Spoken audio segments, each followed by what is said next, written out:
निंगी ने डॉक्टर के सारे सवालों का जवाब दिया कि उसे भूख ठीक ठाक लगती है, मतलब कि वो खाना ठीक ठाक खाता है, कभी कभी भूख लगती है और कभी कभी नहीं लगती, और उसकी नींद नॉर्मल है, जैसे नॉर्मली नींद आनी चाहिए वैसे उसे नींद आ जाती है। फिर आई नाइटमेयर की बारी।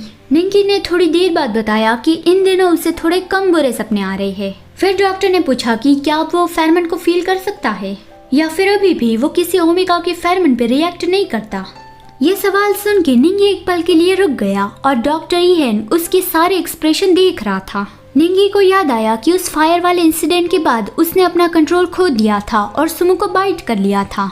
उस वक्त सच में सुमो के फेरोमोन की असर उस पे हो गई थी, लेकिन निंगी ने अभी ऐसा सोच लिया कि वो तो बस एक एक्सीडेंट था, ऐसा तो कभी हो ही नहीं सकता कि मैं उसके फेरोमोन पे रिएक्ट करूं। उसने डॉक्टर को मना किया कि नहीं, मतलब कि अभी भी वो किसी भी ओमेगा के फेरोमोन पे रिएक्ट नहीं करता।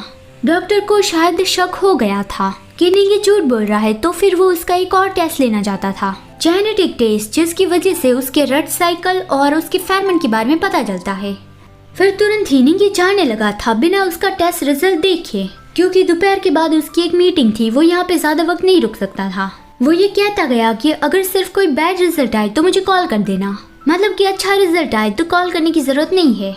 फिर 1 घंटे के बाद उसका रिजल्ट आ गया था और यिहेंग उसे देख रहा था। वो विंडो के पास ही खड़ा था, तो नर्स ने आके उसे पूछा कि क्या आपको ठंड नहीं लग रही है। डॉक्टर ने बताया कि नहीं, मैं बस ये सोच रहा था कि जल्दी स्प्रिंग आने वाला है। फिर अगले सीन में एक मूवी का शूटिंग चल रहा था जिसका नाम है इमोर्टल। उस मूवी के मेन कैरेक्टर का रोल प्ले कर रहा है मुचिंग। मुचिंग एक हार्ड वर्किंग एक्टर है और वो बहुत ज्यादा पॉपुलर भी है। वो एक आइस ओमेगा है और बहुत खूबसूरत भी है, सभी लोग उसकी खूबसूरती पे मरते हैं। सुमो इस इमोर्टल मूवी में उसके साथ थोड़ा काम करने वाला है, तो फिर वो उससे मिलने आया। आते ही उसने मुचिंग की तारीफ की कि तो यही लेजेंडरी मुचिंग है, वो तो कितना खूबसूरत है, यहाँ तक कि वो तो फोटो से भी बहुत ज्यादा खूबसूरत है। तभी मुचिंग को कुछ याद आया और वो उसकी ओर घूरने लगा, तो सुमो थोड़ा परेशान हो गया था, लेकिन मुचिंग उसका फेस स्क्वीज करने लगा कि तो तुम हो शाओमू, तुम तो कितने क्यूट और सॉफ्ट हो, तुम सच में बहुत प्यारे लड़के हो, इसीलिए तो जीजू तुम्हारे बारे में बातें करते नहीं थकता। सच में जीजू की पसंद काफी अच्छी है, वो काफी सालों से जीजू का फ्रेंड है, इसलिए उसे जीजू के बारे में और सुमो के बारे में पता है।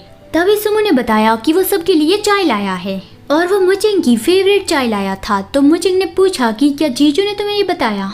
सुमो ने बताया कि हाँ, मैंने ही उसे पूछ लिया था। मुचिंग कहता है कि उसे अभी ये याद था। फिर सुमो सबको चाय देने चला गया था और मुचिंग उसे देखता हुआ सोचने लगा कि जीजू सच में सुमो की बहुत ज्यादा केयर करता है। मैंने तो कभी ये नहीं सोचा था कि वो इस तरह से किसी से प्यार करने लगेगा। वो सुमो के पास गया और उसे कहा कि अब से वो हर एक काम में उसकी मदद करेगा। सुमो को किसी से भी डरने की जरूरत नहीं है, बस सबको ये दिखा देना है कि तुम कौन हो। सुमो भी नया फ्रेंड पाकर खुश था कि ओके